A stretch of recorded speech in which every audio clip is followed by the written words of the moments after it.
My daughter-in-law smiled in my face while quietly taking everything from me. By the time I realized what she was doing, she had already turned my son A against me, taken control of home, and pushed me to the edge. What she didn't expect was that a 70-year-old grandmother wasn't about to surrender without a fight. I'm Margaret. I'm 70 years old and live in a quiet, picture-perfect suburb just outside of Columbus, Ohio. My life was as still and predictable as a glassy pond until my son, Clara's husband Julian, brought his new bride home. The day they moved into the house right next door, I braced myself. I braced for the classic catastrophic mother-in-law versus daughter-in-law dynamics you always hear people gossiping about on call-in radio shows. Clara was a city girl through and through. Sharp, modern, fast-paced, and completely clueless when it came to baking an apple pie, which happens to be the thing I'm most famous for in these parts. On a bright, sun-drenched Saturday afternoon, Clara knocked on my front door holding a baking sheet. "Hey, Margaret, I tried making an apple pie using this healthy plant-based recipe I found online," she said, beaming with pride. I looked down at the pie. It didn't have that flaky, golden brown crust or the rich, comforting scent of cinnamon and nutmeg I knew by heart. Instead, it was a strange, muted brown made with oat flour and artificial sweetener. I swallowed a sigh, forcing on my best polite Midwestern mom smile. "Well, look how creative you are, Clara," I said, taking the dish from her. When I took my first bite, my taste buds went into shock. By my standards, it was completely texturally compromised. But then I caught the look in Clara's eyes. This fragile mix of hope and absolute dread, and my heart totally. "This is a revenge story script. Rewrite it in simple and natural English. My entire script has to be more than 95% plus human. I hope it stays that way." Melted. The girl just wanted to please me. Instead of tearing her down, I smiled. "The filling is wonderfully tender, sweetheart. But next time, I think we need to throw in some real, honest-to-goodness butter." Butter is the soul of a pie.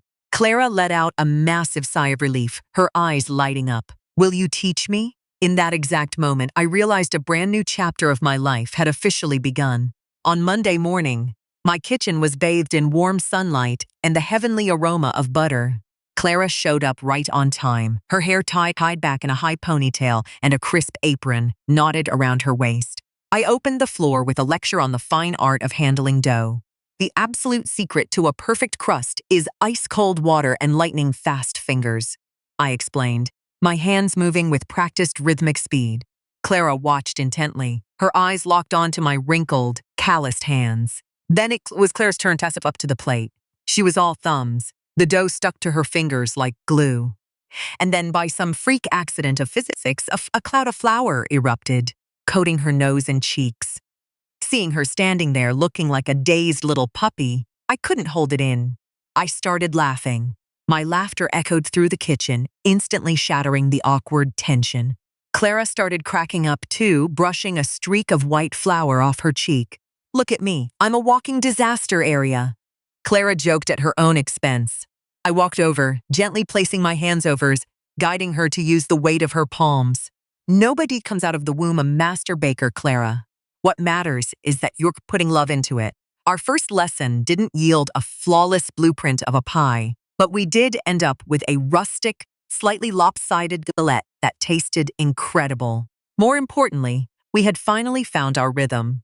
Besides baking, my second great passion in life is the rose garden in my front yard. I've spent 30 years nurturing those bushes. So you can imagine my horror one morning when I looked out the window and saw Clara holding a massive pair of pruning shears standing indecisively over my prized heirloom roses. "Clara, what on earth are you doing?" I gasped, my heart leaping into my throat as I hurried outside. Clara jumped, turning around with a look of pure guilt. "Margaret, I'm so sorry. I noticed these leaves looked like they were getting hit by aphids. I read in a gardening journal that you have to prune them back immediately before it spreads to the rest of the bush." I stepped closer, squinting to inspect the branch. It turned out she was completely right. Her sharp city girl attention to detail had caught something my fading 70-year-old eyes had completely missed. I let out a breath, lowering my voice. "I'm sorry," I snapped, "dear. You're exactly right. We spent the rest of that afternoon working side by side in the dirt. Clara did all the heavy lifting, tilling the soil and moving the heavy terracotta pots, tasks that my aching lower back had been aggressively protesting lately. I realized then that Clara hadn't come into our lives to replace me or push me out. She was there to help shoulder the load and protect the things I loved. By dusk, the garden seemed brighter and greener, tended to by the hands of two women instead of one. The following month marked Julian and Clara's first wedding anniversary. I'd noticed that Clara had been looking running on fumes lately, trying to balance a demanding corporate job while keeping up with all the demands of a new home. I decided it was time to have a little chat with my son. "Julian," I said firmly when he dropped by for a cup of coffee, "your wife is exhausted. You need to step it up and pull your weight around the house." Julian scratched his head, looking thoroughly chastised. So, Julian and I cooked up a secret plan. On the evening of their anniversary, I called Clara and told her I desperately needed her help organizing some old junk in my basement. When she trudged through my back door, looking completely drained, she stopped dead in her tracks. My living room had been transformed into a cozy candlelit bistro. Julian was standing there in a sharp suit, holding a stunning bouquet of roses cut straight from our backyard garden. "Mom helped me design the menu," Julian said with a wink. I smiled quietly, slipping out the back door to head over to their house to sit their dog, leaving the two lovebirds to their romantic evening. Looking back through the window from across the yard, I saw Clara throw her arms around Julian, then turn to wave a tearful, deeply grateful thank you to me. A profound sense of peace washed over me. When you get to my age, happiness is as simple as seeing your kids happy. Thank you for being part of the Quiet Revenge community. Every story on this channel is carefully selected, reviewed, edited, and produced by our team with great care and respect for the people and experiences behind it. While AI tools may assist with certain parts of the creative process, every video is shaped and checked by real people before it reaches you. Because our monetization has been limited, viewer support now plays an important role in helping us continue creating these stories about family resilience, betrayal, forgiveness, and quiet strength. If Quiet Revenge has ever brought you comfort, companionship, or a meaningful moment of reflection, please consider supporting the channel with an amount equal to the cost of a small cup of coffee. Patreon http.com Quiet Revenge Family https://ko-fi.com/story family PayPal https://wmei Thank you for helping keep these stories alive. Things were going smoothly until Clara dragged me to a Zumba class at the local community center. Me, a 71-year-old woman whose spine makes an audible cracking sound every time I get out of bed, shaking my hips to loud pounding Latin beats. But then she gave me this playful, challenging smirk. "What's the matter, Margaret? Worried you can't keep up with the younger crowd?" Well, my Midwestern pride flared right up. I laced up my sneakers immediately. That first class was a comedy of errors. While Clara moved gracefully like a swan, I looked like a startled grizzly bear trying to swat away a swarm of bees. The music blasted, and just as I zigged left, Clara zagged right, and we collided head-on, tumbling onto the hardwood floor. The entire class erupted into laughter. Instead of being embarrassed, Clara pulled me up and winked. "Hey, that collision had some serious rhythm, Mom." Right then and there, the two of us started ad-libbing our own ridiculous mother-in-law choreography. We laughed until tears ran down our faces. I realized that instead of sitting at home complaining about getting older, doing something completely goofy with my daughter-in-law made me feel 10 years younger. Before long, the regulars at the community center looked forward to our weekly comedy routine. Our peaceful routine didn't last long before Clara brought home a 70lb surprise, a goofy golden retriever named Cooper that she'd found at the local animal shelter. Now, I am a freak. I absolutely despise pet hair on my clean suede sofa. "Clara, it's either the dog or me," I declared dramatically when I caught Cooper using one of my favorite house slippers as a chew toy. Clara didn't argue. She just smiled to herself and launched a covert psychological campaign. Every time Julian was late at work, she'd give Cooper a command, "Go keep Grandma company." That dog must have been psychic. He would trot over, curl up right at my feet, rest his wet nose on my knee, and give me those big, pathetic puppy dog eyes the second I even thought about scolding him. A few weeks later, I came down with a nasty bout of the flu and was completely bedridden while Clara had to work a mandatory double shift. When I finally blinked my eyes open, Cooper was curled up faithfully at the foot of my bed. On my nightstand sat a thermos of hot ginger tea. Clara had rushed over to leave for me before work, along with a sticky note. Cooper is on guard duty. Looking at that sweet, smart dog and thinking about how incredibly thoughtful my daughter-in-law was, I couldn't help but chuckle. When Clara walked in later that evening, she found me sitting up in bed watching TV and casually spoiling Cooper with crackers. I officially surrendered. Julian had to go out of town for a 3-day business trip, and that was the exact moment the two of us decided to go a little rogue.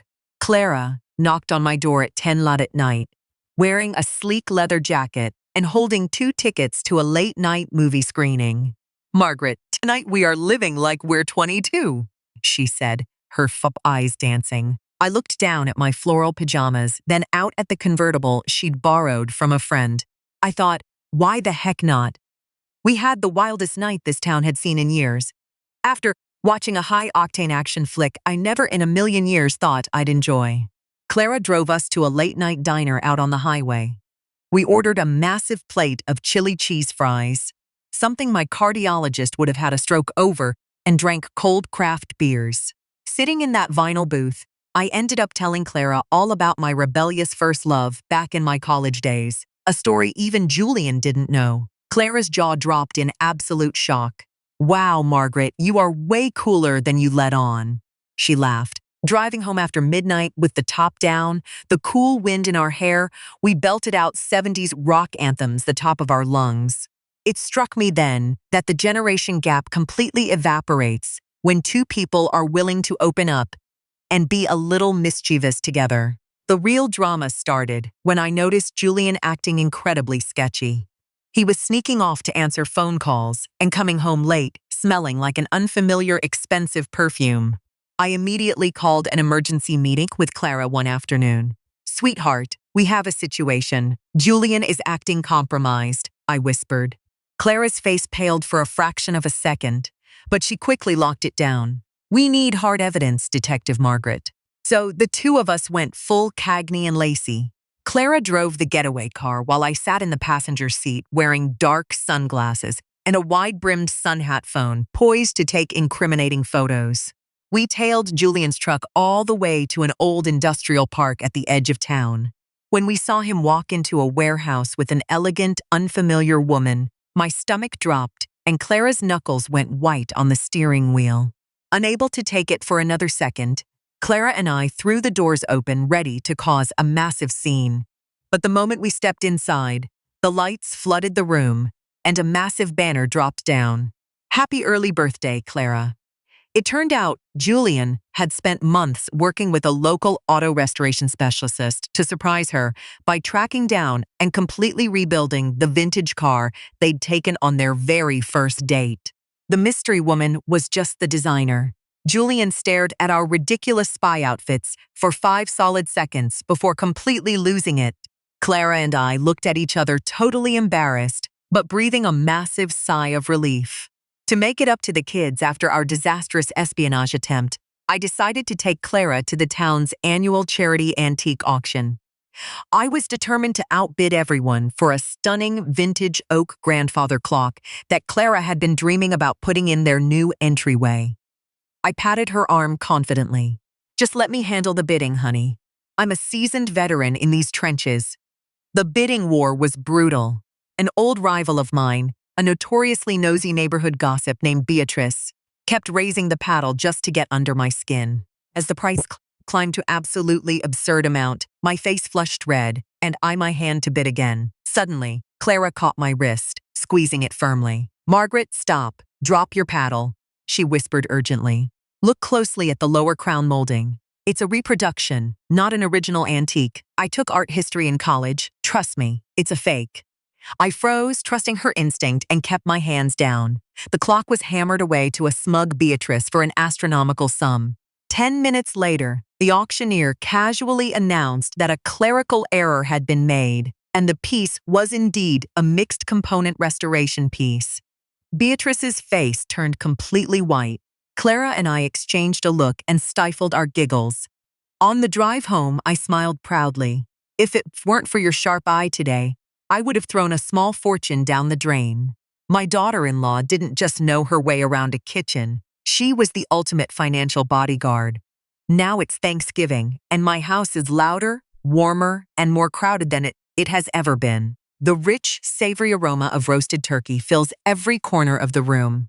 Watching Clara buzz around the dining room, setting the table with a gorgeous mix of her sleek, modern linens and my grandmother's heirloom china, I'm struck by how beautifully it all fits together. Julian walked up beside me, leaning against the kitchen counter and whispering, "You know, I think you and Clara are tighter than she and I are these days." I gave him a playful tap on the head. That's women's business, son. Life with a daughter-in-law who didn't fit into the traditional old-school mold hadn't been predictable, but it had brought a whirlwind of surprises, growth, and deep belly laughs. It was the absolute best medicine for my old age. We all raised our glasses for a toast. Clara looked across the table at me, giving me that signature mischievous wink that held a million shared secrets from our adventures. I realized then that the true heart of a family isn't about forcing someone to mold themselves into your image. It's about learning to celebrate and enjoy the beautiful differences together. Clara and I have a lot of chapters left to write, and I know for a fact every single one of them is going to be full of life. Dear Quiet Revenge family, we wanted to take a moment to thank you for your kindness, encouragement, and support over the years. Many viewers have asked how they can help the channel. While AI tools may assist with certain production tasks, every story is carefully chosen, edited, fact-checked, reviewed, and prepared by our team before publication. We work hard to create thoughtful stories that honor real emotions and life experiences. If you would like to help us continue this work, please consider supporting Quiet Revenge with a contribution equal to the price of a small cup of coffee. Patreon https://www.com quietrevengefamily /covid.com/the story family PayPal https:// the most of all, thank you for being here. Your comments, stories, and encouragement help make this community special.